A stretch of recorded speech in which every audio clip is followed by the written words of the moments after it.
The खालस TV की खालस report दे विच सब दा स्वागत है। मैं हरशरण कौर। जे तुसी खेती बिलां नूं देसी भाषा दे विच ते सौखी भाषा दे विच समझना चाहुंदे हो तां इस वीडियो नूं अंत तक तुसी जरूर देखियो। 25 सितंबर नूं किसानां दा संघर्ष बहुत ही सफल हो निबड़िया, बहुत ही इतिहासिक हो निबड़िया। किसानां दे इस संघर्ष ने हर आम लोकां दे मन दे विच इह चिणग भी जगा दित्ती है। एक सवाल है जिहड़ा ओह भी पैदा कर दित्ता है कि सड़कों के उत्ते आया किसान आखिरकार चाहुंदा की है, इन्हां किसानां दीयां आखिरकार मंगां की ने।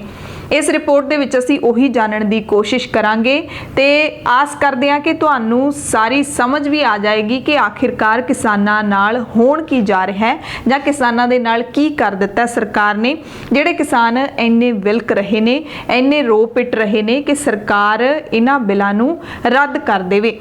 किसान कह रहा है कि असीं आउंदे 2-3 सालां तक बर्बाद होना शुरू हो जावांगे। पहला सानू बहुत ही चंगे तरीके नाल पाल पलोस के रखिया जाऊगा, पर 3 सालां बाद सरकार है जिहड़ी ओह अपनी असलीयत दे विच सानू अपना रंग दिखा दूगी। प्रधानमंत्री नरेंद्र मोदी उन्होंने कल ही अपने बीजेपी के लीडरां ते वर्करां नू एक हुक्म जारी किया है कि पिंड पद्धर दे उत्ते जाके किसानां नू समझाया जावे इन्हां बिलां दे बारे कि बिल असल दे विच है की ने। केंद्रीय खेतीबाड़ी मंत्री नरेंद्र सिंह तोमर वो कह रहे ने कि किसानां नू कांग्रेस भड़का रही है। किसान सड़कां दे उत्ते हन तां इन्हां दे पिछे कांग्रेस है, यानी कि किसानां दा अपना दिमाग तां है ही नहीं। कांग्रेस है जिहड़ी ओह उन्हां दा दिमाग खराब कर रही है। ये सेंटर दी सरकार दी सोच है। ये किसानां दी बेइज्जती नहीं तां होर की है। किसान कहते हैं कि सानू कल्ली कल्ली गल दा पता है, इन्हां तिन्नां बिलां दे विच लिखिया की है असीं चंगी तरह जाणदे हां, इसे करके असीं काले कानून कह रहे हैं। किसानां नूं तां की किसानां दे घर दीयां सुआणियां ने जिहड़ियां उन्हां नूं भी पता है कि इन्हां बिलां दा मतलब की है, पर केंद्र सरकार कह रही है कि एक सियासी पार्टी उन्हां नूं अपने पिछे ला रही है। यानी कि किसानां नूं तां मूर्ख ही समझिया जा रहा है कि वो किसी दे पिछे लग के सड़कों के उत्ते उतरे हुए ने। ये चंगे तरीके दे नाल किसानां दी बेइज्जती है, किसानां दी तौहीन है कि इस वर्ग नूं कुछ नहीं पता अपने बारे। सो असीं शंभू बॉर्डर धरने दे उत्ते गए सी, उत्थे असीं 2 किसानां दे नाल गल कीती। एक नौजवान किसान है ते दूसरा किसान जिहड़ा खुद खेतां दे विच जाके मिट्टी दे नाल मिट्टी हुंदा है, वो किसान है। सब तो पहला तुहानूं नौजवान किसान दे नाल मिलवाउंदे आ। नाम है हरिंदर सिंह, फतेहगढ़ साहिब दा रहण वाला है। भावें ये नौजवान खुद तां नौकरी करदा है पर किसान दा पुत्तर है ते इन्हां बिलां दे बारे चंगी तरह दे नाल जाणदा है कि ये बिल है की। पहला हरिंदर सिंह नूं सुणदे आ। 3 ऑर्ਡੀਨੈਂਸ ने, एक हैगा अपना कॉन्ट्रैक्ट फार्मिंग, एक हैगा अपना MSP ਦੇ ਉੱਪਰ ਹੈਗਾ, ਤੀਜਾ ਹੈਗਾ ਐਸੈਂਸ਼ੀਅਲ ਕਮੋਡਿਟੀਜ਼। ਹੁਣ 2 ਜਿਹੜੇ ਹੈਗੇ ਨੇ ਸਿੱਧੇ ਕੰਟਰੈਕਟ ਫਾਰਮਿੰਗ ਤੇ ਦੂਜਾ MSP ਵਾਲਾ ਕਿਸਾਨਾਂ ਨਾਲ ਜੁੜੇ ਹੋਏ ਨੇ। ਤੀਜਾ ਕਾਨੂੰਨ ਹੈ ਜਿਹੜਾ ਕਈ ਲੋਕ ਸੋਚਦੇ ਨੇ ਕਿਸਾਨਾਂ ਨਾਲ ਨਹੀਂ ਜੁੜਿਆ ਵਾ, ਬਟ ਉਹ ਸਭ ਤੋਂ ਵੱਧ ਜੁੜਿਆ ਹੋਇਆ, ਕਿਉਂਕਿ ਇੱਕ ਬੰਦੇ ਨੇ ਆਪਾਂ ਤੋਂ ਪਿਆਜ਼ ਖਰੀਦ ਲਿਆ, ਉਹਨੇ ਪਿਆਜ਼ ਖਰੀਦ ਕੇ ਉਹਨੂੰ ਕੋਈ ਕੈਪ ਨਹੀਂ, ਉਹਨੇ ਆਪਣਾ ਭੰਡਾਰ ਕਰ ਲੈਣਾ। ਜਿਵੇਂ ਅੱਜ ਕੱਲ੍ਹ ਰੇਟ ਵੱਧਦੇ ਨੇ, ਮਾਰਕੀਟ 'ਚ ਸਪਲਾਈ ਘਟ ਜਾਣੀ ਹੈ, ਡਿਮਾਂਡ ਵੱਧ ਜਾਣੀ ਹੈ, ਤਾਂ ਵੱਡਾ ਵਪਾਰੀ ਉਹਨੂੰ 5 ਰੁਪਏ ਵਾਲੀ ਚੀਜ਼ ਨੂੰ 500 ਚ ਵੇਚੂਗਾ। ਅਸੀਂ ਮਜਬੂਰ ਹੋ ਜਾਾਂਗੇ। ਸਾਡੇ ਨਾਲ ਨਾਲ ਜਿਹੜੇ ਆਮ ਕੰਜ਼ਿਊਮਰ ਨੇ ਉਹਨਾਂ ਦਾ ਬੁਰਾ ਹਾਲ ਹੋ ਜਾਊਗਾ। ਦੂਜੇ ਪਾਸੇ ਜਿਹੜਾ ਆ ਗਿਆ ਕੰਟਰੈਕਟ ਫਾਰਮਿੰਗ ਦਾ, ਉਹਦੇ ਵਿੱਚ ਅੱਜ ਸਾਡੇ ਉਰੇ ਲੋਕਲ ਠੇਕੇ ਵਾਲੇ ਨੇ, ਠੇਕੇ ਤੇ ਜ਼ਮੀਨਾਂ ਲੈਂਦੇ ਨੇ। ਜਦੋਂ ਇੱਕ ਵੱਡੇ ਆ ਕੇ ਬਿਜ਼ਨਸਮੈਨ ਨੇ ਆ ਕੇ ਉਹਨੇ ਕਹਿਣਾ ਜੀ ਤੁਹਾਨੂੰ 50,000 ਮਿਲਦਾ, ਮੈਂ ਤੁਹਾਨੂੰ ਲੱਖ ਦਿੰਦਾ, ਠੇਕੇ ਤੇ ਲੈ ਲਈ ਜੀ। ਅਸੀਂ ਸਾਡੇ ਵਰਗੇ ਜੱਟ ਨੇ, ਕਮਲੇ ਜੱਟ ਨੇ, ਅਸੀਂ ਕੀ ਕਰਾਂਗੇ? ਵਾਹ ਜੀ ਵਾਹ, ਸਾਨੂੰ ਲੱਖ ਰੁਪਇਆ ਮਿਲ ਗਿਆ, ਅਸੀਂ ਖੁਸ਼ ਹੋ ਕੇ ਦੇਵਾਂਗੇ। ਠੀਕ ਹੈ ਜੀ। ਉਹਨਾਂ ਨੇ 2 ਸਾਲ 3 ਸਾਲ ਸਾਨੂੰ ਲੱਖ ਦੇਣਾ। ਜਿਹੜੇ ਆਮ ਸਾਡੇ ਠੇਕੇ ਤੇ ਜ਼ਮੀਨਾਂ ਲੈਂਦੇ ਨੇ ਉਹਨਾਂ ਨੇ ਟਰੈਕਟਰ ਸੰਦ ਵੇਚ ਦੇਣੇ ਨੇ ਵੀ ਯਾਰ ਕੰਮ ਤਾਂ ਹੈ ਨਹੀਂ, ਹੁਣ ਕੀ ਕਰਾਂਗੇ? ਪੈਸੇ ਮਿਲੀ ਜਾਂਦੇ ਨੇ। ਜਿੱਦੇ ਉਹ ਵਿਕ ਗਏ ਜੀ ਉਸ ਤੋਂ ਬਾਅਦ ਉਹਨੇ ਕਹਿਣਾ ਮੈਂ ਤਾਂ 20,000 ਦਊਂਗਾ। ਆਪਾਂ ਕਹਾਂਗੇ ਲੈ ਮੈਂ ਕਿਵੇਂ 20,000 ਦੇਵਾਂਗਾ, ਅਸੀਂ ਪੰਚਾਇਤ ਇਕੱਠੀ ਕਰ ਲਾਂਗੇ। ਪੰਚਾਇਤ ਕਿਹਦੇ ਤੇ ਇਕੱਠੀ ਕਰੋਗੇ? ਅਡਾਨੀ ਤੇ ਕਰੋਗੇ। ਅਗਲੀ ਗੱਲ ਆ ਜਾਣੀ ਆਪਾਂ ਮੈਂ ਥਾਣੇ ਜਾਊਂਗਾ, ਥਾਣੇ ਜਾ ਕੇ ਕੀ ਕਰ ਲਾਂਗੇ ਆਪਾਂ? ਅਡਾਨੀ ਤੇ ਜਾਵਾਂਗੇ, SHO ਆਪਣੀ ਕਰੂ ਜਾਂ ਅਡਾਨੀ ਦੀ ਕਰੂ। ਤੀਜੀ ਆਪਸ਼ਨ ਆ ਜਾਂਦੀ ਇੱਕ ਆਪਣੇ ਸਾਡੇ ਜੱਟਾਂ ਕੋਲ ਆਉਂਦੀ ਹੈ ਵੀ ਆਪਣੇ ਨਾ ਘਰੇ ਇੱਕ 12 ਬੋਰ ਦੀ ਜਰ ਲੱਗੀ ਪਈ ਹੁੰਦੀ ਹੈ ਵੀ ਗੋਲੀ ਮਾਰੂ ਵਾਲੇ ਤੇ। ਹੁਣ ਜਿਹਦੇ ਗੋਲੀ ਰਫਲ ਕੱਢਾਂਗੇ ਸਾਹਮਣੇ ਉਹ ਬਾਊ ਖੜਾ ਹੋਊਗਾ, ਇੱਕ 20,000 ਤਨਖਾਹ ਵਾਲਾ ਕਹੂਗਾ ਸਰਦਾਰ ਜੀ ਮੈਂ ਤਾਂ 20,000 ਤਨਖਾਹ ਤੇ ਆ, ਤੁਸੀਂ ਬਾਊ ਨਾਲ ਗੱਲ ਕਰੋ ਜੀ। ਉੱਥੇ ਵੀ ਫਿਰ ਐਂਡ ਵਾਲੀ ਆਪਸ਼ਨ ਆਪਣੇ ਕੋਲ ਆ ਗਈ, ਅਸੀਂ ਕੋਰਟ ਜਾਵਾਂਗੇ। ਅਗਲੇ ਨੇ ਕਹਿਤਾ ਬਾਈ ਜੀ SDM DC ਤੋਂ ਬਾਅਦ ਤੁਹਾਡੇ ਕੋਲ ਆਪਸ਼ਨ ਨਹੀਂ ਹੈਗੀ। ਫਿਰ ਕੀ ਕਰੂਗਾ? ਜੱਟ ਸਲਫਾਸ ਖਾ ਕੇ ਮਰੂਗਾ, ਹੋਰ ਕੋਈ ਆਪਸ਼ਨ ਨਹੀਂ ਰਹਿਣੀ। ਭਵਿੱਖ ਤੀਜਾ ਹੈਗਾ MSP ਵਾਲਾ। ਕਹਿੰਦੇ ਜੀ MSP ਖਤਮ ਨਹੀਂ ਕੀਤੀ, ਉਹਨੇ ਨਹੀਂ ਵੀ ਕੀਤੀ, ਨੋ ਡਾਊਟ ਕੀਤੀ ਨਹੀਂ ਹੈਗੀ, ਪਰ ਉਹਨਾਂ ਨੇ ਅਸ਼ੋਰੈਂਸ ਵੀ ਨਹੀਂ ਦਿੱਤੀ ਵੀ ਇਹ ਚੱਲੂਗੀ। ਲਿਖਿਆ ਨਹੀਂ ਹੋਇਆ। ਉਹਨਾਂ ਨੇ ਕੀ ਕਰਨਾ, ਇੱਕ ਸਾਡੀ ਮੰਡੀ ਦੇ ਬਰਾਬਰ ਇੱਕ ਨਵੀਂ ਮੰਡੀ ਬਣ ਜਾਣੀ ਹੈ, ਬੜੀ ਸੋਹਣੀ, ਵੈਲ ਮੇਨਟੇਨਡ ਕੰਕਰੀਟ ਵਾਲੀ ਮੰਡੀ, ਉਹਦੇ ਗੇਟ ਦੇ ਉੱਪਰ ਕੰਡਾ ਲੱਗਿਆ ਵਾ ਹੋਊਗਾ, ਟਰਾਲੀ ਦਾ ਕੰਡਾ ਹੋਣਾ ਹੈ। MSP 2000 ਹੈ, ਉਹਨਾਂ ਨੇ ਕਹਿਣਾ ਜੀ ਮੈਂ ਤੁਹਾਨੂੰ 2200 ਦਿੰਦਾ। ਸਾਡੇ ਵਰਗੇ ਕਮਲੇ ਜੱਟਾਂ ਨੇ 2200 ਰੁਪਇਆ ਰੇਟ ਹੈ, ਨਾ ਕੋਈ ਕੰਡੇ ਦੀ ਟੈਨਸ਼ਨ ਨਾ ਝਾਰੇ ਦੀ ਟੈਨਸ਼ਨ। ਚਲੋ ਬਈ ਟਰਾਲੀ ਦਾ ਵਜਨ ਕਰਾਇਆ, AC ਆਫਿਸ ਹੋਊਗਾ, ਜਾ ਕੇ ਉੱਥੇ ਬੈਠਣਾ, ਉੱਥੇ ਵਧੀਆ ਸਰਵ ਕਾਫੀ ਸਰਵ ਹੋਣੀ ਹੈ, ਕੋਲਡ ਡਰਿੰਕ ਸਰਵ ਹੋਣਾ, ਅਸੀਂ ਸਦਾਈ ਹੋ ਕੇ ਉੱਥੇ ਜਾ ਕੇ ਕੈਸ਼ ਪੈਸੇ ਫੜ ਲਿਆਉਣੇ ਨੇ। 1 ਸਾਲ ਕਰਾਂਗੇ, 2 ਸਾਲ ਕਰਾਂਗੇ, ਜਿੱਦੇ 2 ਸਾਲ ਕਰ ਲਿਆ ਤਾਂ ਜਿਹੜੇ ਸਾਡੇ ਆੜਤੀਏ ਨੇ ਉਹਨਾਂ ਨੇ ਦੇਖਣਾ ਵੀ ਫਸਲ ਤਾਂ ਨਹੀਂ ਰਹੀ, ਉਹਨਾਂ ਨੇ ਆਪਣਾ ਬਹੀਆਂ ਬੰਦ ਕਰਨੀਆਂ ਨੇ, ਤੰਬੂ ਚੱਕ ਕੇ ਘਰੇ ਲੈ ਜਾਣਾ, ਦੁਕਾਨ ਨੂੰ ਜਿੰਦਾ ਲਾ ਕੇ ਘਰੇ ਬਹਿ ਜਾਣਾ। ਸਰਕਾਰੀ ਮੰਡੀ ਦੇ ਫਸਲ ਆਉਣੀ ਬੰਦ ਹੋ ਗਈ। ਸਰਕਾਰ ਨੇ ਫਿਰ ਕੀ ਕਰਨਾ ਹੈ? ਇਹ ਜੀ ਮੰਡੀ ਹੈ ਜਿਹੜੀ, ਇਹ ਸਾਨੂੰ ਨੁਕਸਾਨ 'ਚ ਹੈ, ਫਸਲ ਤਾਂ ਨਹੀਂ ਰਹੀ, ਯਾਨੀ ਜਾ ਜਿੱਥੇ ਜਾਣਾ ਜੁੱਤੀਆਂ ਖਾ। ਇਹ ਭਵਿੱਖ ਹੈ ਜੀ ਇਹਦਾ, ਜੇ ਸਾਡੇ ਲੋਕ ਨਾ ਸਮਝੇ। ਸਾਡੇ ਨਾ ਅੱਗੇ ਬਜ਼ੁਰਗ ਨੇ ਕਿਸਾਨ ਯੂਨੀਅਨ ਵਾਲੇ ਜਾਂਦੇ ਹੁੰਦੇ ਸੀ, ਪਰ ਮਤਲਬ ਸਾਡੀ ਜਿਹੜੀ ਜਨਰੇਸ਼ਨ ਹੈ, ਅਸੀਂ ਨਾ ਕੀ ਹੁੰਦਾ ਅੱਜ ਕੱਲ ਦੇ ਕਲਾਕਾਰਾਂ ਪਿੱਛੇ ਜਾਂ ਹੋਰ ਲੜਦੇ, ਪਰ ਨਾ ਅੱਜ ਦੇਖ ਕੇ ਨਾ ਬੜੀ ਖੁਸ਼ੀ ਹੁੰਦੀ ਹੈ ਵੀ ਸਾਡੇ ਕੁਝ ਲੋਕ ਨੇ ਜਿਹੜੇ ਜਾਂ ਨੌਜਵਾਨ ਨੇ, ਚਲੋ ਇੱਕ ਚੰਗੇ ਰਾਹ ਦੇ ਉੱਪਰ ਤੁਰੇ ਨੇ। ਸੋ ਹਰਿੰਦਰ ਸਿੰਘ ਨੂੰ ਸੁਣ ਕੇ ਤੁਸੀਂ ਚੰਗੀ ਤਰ੍ਹਾਂ ਦੇ ਨਾਲ ਸਮਝ ਗਏ ਹੋਵੋਗੇ ਕਿ ਬਿੱਲ ਆਖਿਰਕਾਰ ਕੀ ਨੇ, ਕਿਸਾਨਾਂ ਦੀ ਸਮੱਸਿਆ ਆਖਿਰਕਾਰ ਕੀ ਹੈ ਤੇ ਸਰਕਾਰ ਦੀ ਮਨਸ਼ਾ ਕੀ ਹੈ। ਹੁਣ ਇੱਕ ਹੋਰ ਕਿਸਾਨ ਨੇ ਸਾਹਿਬ ਸਿੰਘ, ਪਿੰਡ ਬਾਸਵਾਂ ਦੇ ਰਹਿਣ ਵਾਲੇ ਨੇ, ਮੋਹਾਲੀ ਜ਼ਿਲ੍ਹੇ ਦੇ ਰਹਿਣ ਵਾਲੇ ਨੇ, ਪਿੰਡ ਬਾਸਵਾਂ ਦੇ। ਉਹਨਾਂ ਨੇ ਬਹੁਤ ਹੀ ਦੇਸੀ ਭਾਸ਼ਾ ਦੇ ਵਿੱਚ, ਚਾਹੇ ਉਹ ਬਹੁਤੇ ਪੜ੍ਹੇ ਲਿਖੇ ਨਹੀਂ ਹੈਗੇ, ਪਰ ਉਹਨਾਂ ਨੂੰ ਬਿੱਲਾਂ ਦੀ ਇੱਕ ਇੱਕ ਗੱਲ ਦਾ ਪਤਾ ਹੈ ਕਿ ਬਿੱਲ ਕੀ ਕਹਿੰਦੇ ਨੇ ਤੇ ਬਿੱਲ ਸਾਡੇ ਲਈ ਕੀ ਲੈ ਕੇ ਆਏ ਨੇ। ਕਿਉਂ ਕਿਸਾਨ ਕਹਿ ਰਹੇ ਨੇ ਕਿ ਸਾਡੀ ਮੌਤ ਦੇ ਵਾਰੰਟ ਲਿਖੇ ਨੇ ਸਰਕਾਰ ਨੇ। ਸਾਹਿਬ ਸਿੰਘ ਨੂੰ ਸੁਣਦੇ ਆ। ਅਸੀਂ ਤੇ ਧਰਨੇ ਤੇ ਇਸ ਪਬਲਿਕ ਵਾਸਤੇ ਆਏ ਆ, ਧਰਨੇ ਤੇ ਚਾਹ ਪਾਣੀ ਦਾ ਵੀ ਲੰਗਰ ਲਾਇਆ ਕਿ ਮੋਦੀ ਨੇ ਤਾਂ ਜੋ ਕੁਝ ਕਰਨਾ ਸੀ ਉਹ ਕੀਤਾ। ਪਬਲਿਕ ਭੁੱਖੀ ਮਾਰ ਰਿਹਾ, ਸੜਕਾਂ ਤੇ ਸਾਰੀ ਦੁਨੀਆ ਤਾਰ ਦਿੱਤੀ, ਬੱਚੇ ਵੀ ਆਏ ਨੇ, ਬੀਬੀਆਂ ਵੀ ਆਈਆਂ ਨੇ, ਸਿਰਫ ਮੋਦੀ ਦੇ ਗਲਤ ਚੱਲਣਾ ਤੋਂ। ਇਹ ਮੋਦੀ ਨੂੰ ਕੀ ਜ਼ਰੂਰਤ ਸੀ ਬਗੈਰ ਕਿਸਾਨਾਂ ਦੇ ਪੁੱਛਣ ਤੋਂ ਵੀ ਇਹ ਇਹੋ ਜਿਹੇ ਨੇ ਜਿਹੜਾ ਸੰਘਰਸ਼ ਵਿੱਢ ਦਿੱਤਾ, ਉੱਤੋਂ ਦੇ ਲੋਕਾਂ ਦੀ ਫਸਲ ਪੱਕੀ ਪਈ ਤੇ ਕਿਸਾਨ ਮਾਰਤੇ ਲਿਆ ਕੇ ਰੋਡਾਂ ਦੇ ਉੱਤੇ। ਹਫ਼ਤਾ ਹੋ ਚੱਲਿਆ, ਚਲੋ ਜਿਹੜੀਆਂ ਪਾਰਟੀਆਂ ਕਾਂਗਰਸ ਹੋਈ, ਕਾਲੀ ਹੋਏ, ਆਮ ਹੋਏ, ਇਹਨਾਂ ਤੇ ਆਪਣੀਆਂ ਗੱਲਾਂ ਕੀਤੀਆਂ ਅੱਗੇ ਹੋ ਕੇ, ਪਰ ਕਿਸਾਨਾਂ ਨੂੰ ਪੁੱਛਿਆ ਵੀ ਆ ਅਸੀਂ ਕਾਲੀਆਂ ਨੇ ਵੇਚਣੀ ਫਸਲ ਕਿ ਕਿਸਾਨਾਂ ਨੇ ਵੇਚਣੀ, ਕਾਂਗਰਸ ਨੇ ਫਸਲ ਵੇਚਣੀ ਹੈ ਕਿ ਕਿਸਾਨਾਂ ਮਜ਼ਦੂਰਾਂ ਨੇ ਕੰਮ ਕਰਨਾ ਆ ਕੇ। ਬਗੈਰ ਪੁੱਛਣ ਤੋਂ ਆਪਣੇ ਪਹਿਲਾਂ ਇਹਨੇ ਨੋਟਬੰਦੀ ਲਾਈ ਕੀਤੀ, ਕੋਈ ਫਾਇਦਾ ਆਇਆ ਕਿਸੇ ਮਜ਼ਦੂਰ ਨੂੰ, ਕਿਸੇ ਕਿਸਾਨ ਨੂੰ? ਕੋਈ ਲੱਗਾ ਲੈਣ 'ਚ ਇਹਦਾ? ਕੋਈ BJP ਵਾਲਾ ਕਦੀ ਨਹੀਂ ਅਸੀਂ ਵੇਖਿਆ। ਮਜ਼ਦੂਰ ਹੀ ਧੱਕੇ ਖਾਂਦੇ ਰਹੇ ਨੇ, ਜਾਂ ਕਿਸਾਨ ਕਿਸੇ ਦੀ ਕੁੜੀ ਦਾ ਵਿਆਹ ਸੀ, ਲੋਕ ਤਰਲੇ ਕਰ ਕਰਕੇ ਲੋਕਾਂ ਨੇ ਪੈਸੇ ਲਏ, ਫਲਾਣਿਆ ਤੂੰ ਮੈਨੂੰ ਇੰਨੇ ਦੇ ਦੇ, ਫਲਾਣਿਆ ਤੂੰ ਇੰਨੇ ਦੇ ਦੇ, ਤਾਂ ਲੋਕਾਂ ਨੇ ਸਿਰੇ ਚਾੜਿਆ। ਦੂਜੇ ਨੰਬਰ ਤੇ ਇੱਥੋਂ 7 ਕਿਲੋਮੀਟਰ ਪਿੰਡ ਨੇ ਆ ਜਿਹੜੇ ਬਾਸਮਾ, ਰਾਜਗੜ੍ਹ, ਕਈ ਪਿੰਡ ਨੇ, ਤੇ ਖੱਟੜ ਸਾਹਿਬ ਨੇ ਪਿਛਲੀ ਕਣਕ ਡੱਕ ਦਿੱਤੀ ਸੀ, ਕਹਿੰਦਾ ਸੀ ਮੈਂ ਹਰਿਆਣੇ 'ਚ ਨਹੀਂ ਵੜਨ ਦੇਣੀ।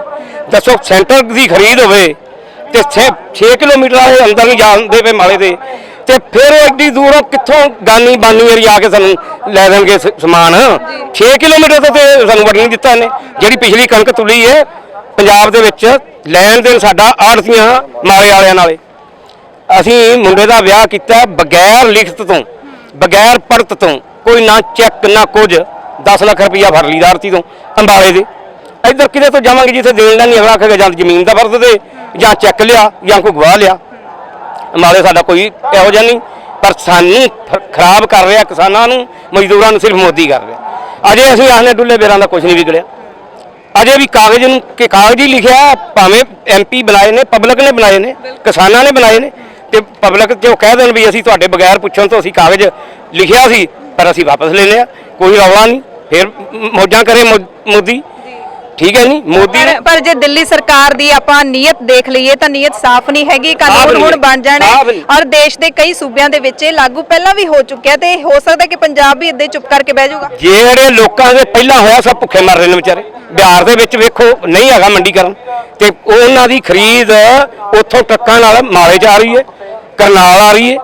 ਇਹ ਸਾਰੀਆਂ ਉੱਥੋਂ ਲੈ ਕੇ ਨਾ 700-800 ਨੂੰ ਲੈ ਕੇ ਝੋਨਾ ਹੁਣ ਵਿਕਣਾ ਉਹਨਾਂ ਦਾ 700 ਤੇ 800 ਦੇ ਵਿੱਚ। ਇੱਥੇ ਵਿਕੇਗਾ ਕਿ ਇਹਨਾਂ ਦਾ ਜੋ ਸਰਕਾਰ ਨੇ ਰੇਟ ਬਣਾਇਆ। ਫਾਇਦਾ ਕਿਹਨੂੰ ਆਇਆ?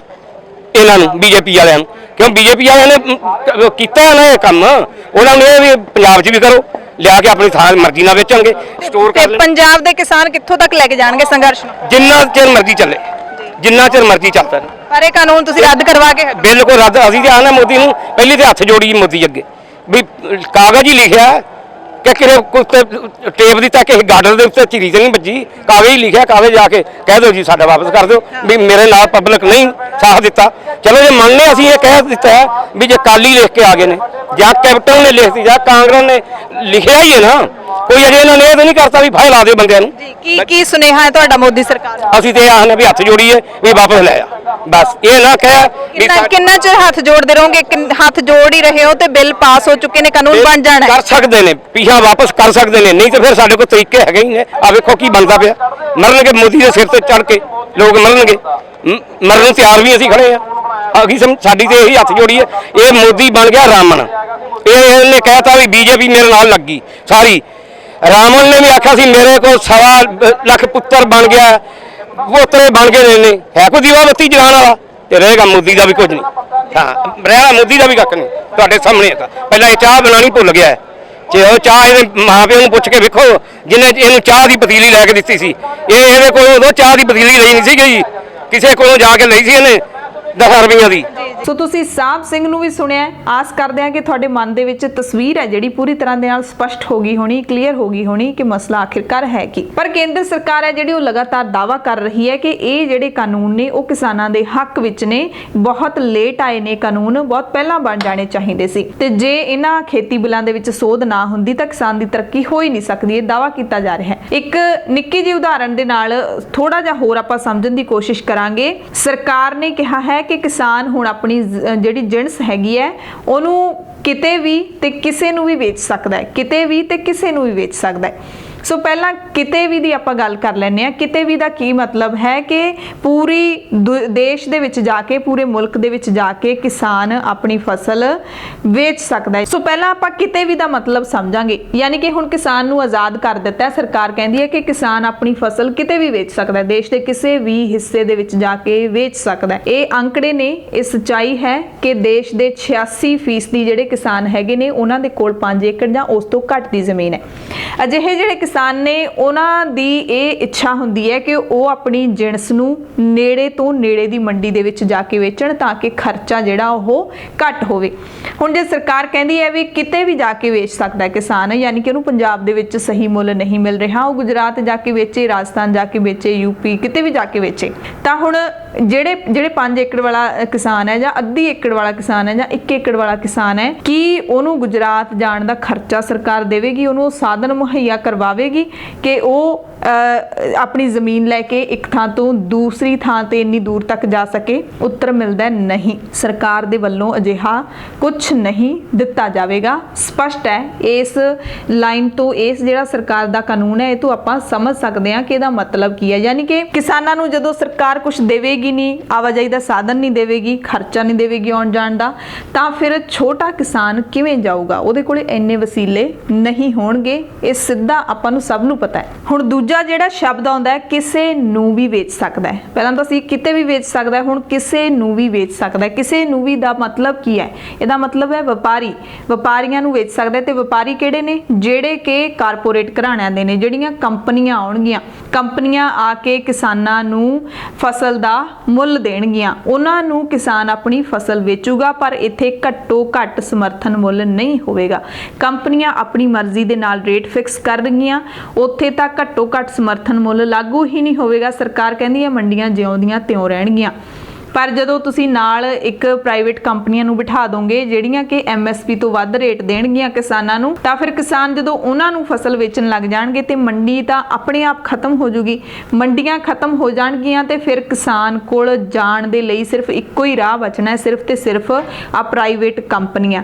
ਚਾਹੇ ਉਹ ਕਿਸਾਨਾਂ ਦਾ ਕਿੰਨਾ ਮਰਜ਼ੀ ਸ਼ੋਸ਼ਣ ਕਰੀ ਜਾਣ, ਤੇ ਪ੍ਰਾਈਵੇਟ ਕੰਪਨੀਆਂ ਤੋਂ ਬਿਨਾਂ ਕਿਸਾਨਾਂ ਦੇ ਕੋਲ ਕੋਈ ਰਾਹ ਨਹੀਂ ਬਚੂਗਾ। ਸੋ ਕਿਸਾਨ ਸਰਕਾਰ ਦੀ ਇਸ ਸੋਚ ਨੂੰ ਚੰਗੀ ਤਰ੍ਹਾਂ ਦੇ ਨਾਲ ਸਮਝ ਰਹੇ ਨੇ ਕਿ ਜਦੋਂ ਕਾਰਪੋਰੇਟ ਘਰਾਣੇ ਆ ਗਏ ਇਸ ਸਾਰੇ ਮਸਲੇ ਦੇ ਵਿੱਚ, ਕਾਰਪੋਰੇਟ ਘਰਾਣਿਆਂ ਨੂੰ ਜਿਣਸਾਂ ਵੇਚਣੀਆਂ ਸ਼ੁਰੂ ਕਰ ਦਿੱਤੀਆਂ, ਤਾਂ MSP ਆਪਣੇ ਆਪ ਖਤਮ ਹੋ ਜੂਗੀ। ਸਰਕਾਰ ਲੱਖ ਕਹਿੰਦੀ ਹੈ, ਕਹਿ ਰਹੀ ਹੈ ਕਿ MSP ਅਸੀਂ ਖਤਮ ਨਹੀਂ ਕੀਤੀ। ਸਰਕਾਰ ਝੂਠੀ ਨਹੀਂ ਹੈਗੀ, ਉਹ ਸੱਚ ਬੋਲ ਰਹੀ ਹੈ ਕਿ MSP ਖਤਮ ਨਹੀਂ ਕੀਤੀ, ਪਰ ਜਿਹੜਾ ਸਿਸਟਮ ਸ਼ੁਰੂ ਕਰਨ ਜਾ ਰਹੀ ਹੈ ਸਰਕਾਰ, ਉਹਦੇ ਨਾਲ MSP ਨੂੰ ਖਤਮ ਹੋਣ ਤੋਂ ਕੋਈ ਨਹੀਂ ਰੋਕ ਸਕਦਾ, ਉਹਦੇ ਨਾਲ ਮੰਡੀਆਂ ਨੂੰ ਖਤਮ ਹੋਣ ਤੋਂ ਕੋਈ ਨਹੀਂ ਰੋਕ ਸਕਦਾ। ਇਹ ਸਰਕਾਰ ਵੀ ਜਾਣਦੀ ਹੈ ਤੇ ਕਿਸਾਨ ਵੀ ਚੰਗੀ ਤਰ੍ਹਾਂ ਜਾਣਦੇ ਨੇ। ਹੁਣ ਦੇਖਣਾ ਹੋਏਗਾ ਕਿ ਕਿਸਾਨਾਂ ਦਾ ਇਹ ਜਿਹੜਾ ਸੰਘਰਸ਼ ਹੈ ਉਹ ਅੰਜਾਮ ਤੱਕ ਪਹੁੰਚਦਾ ਹੈ ਜਾਂ ਨਹੀਂ ਪਹੁੰਚਦਾ। ਕਿਸਾਨਾਂ ਦੇ ਇਸ ਸੰਘਰਸ਼ ਦੇ ਨਾਲ ਦਿੱਲੀ ਦਾ ਤਖਤ ਹਿੱਲਦਾ ਹੈ ਜਾਂ ਨਹੀਂ ਹਿੱਲਦਾ, ਦਿੱਲੀ ਮੰਨਦੀ ਹੈ ਜਾਂ ਨਹੀਂ ਮੰਨਦੀ, ਇਹ ਇਸ ਵਕਤ ਹਰ ਕੋਈ ਉਡੀਕ ਕਰ ਰਿਹਾ ਹੈ ਤੇ ਹਰ ਕੋਈ ਦੁਆ ਵੀ ਕਰ ਰਿਹਾ, ਅਰਦਾਸਾਂ ਕਰ ਰਿਹਾ ਕਿ ਕਿਸਾਨਾਂ ਦੇ ਸੰਘਰਸ਼ ਨੂੰ ਬੂਰ ਪਵੇ, ਕਿਉਂਕਿ ਜੇ ਕਿਸਾਨ ਮਰ ਗਿਆ ਤਾਂ ਅਸੀਂ ਸਾਰੇ ਮਰ ਗਏ। ਧੰਨਵਾਦ।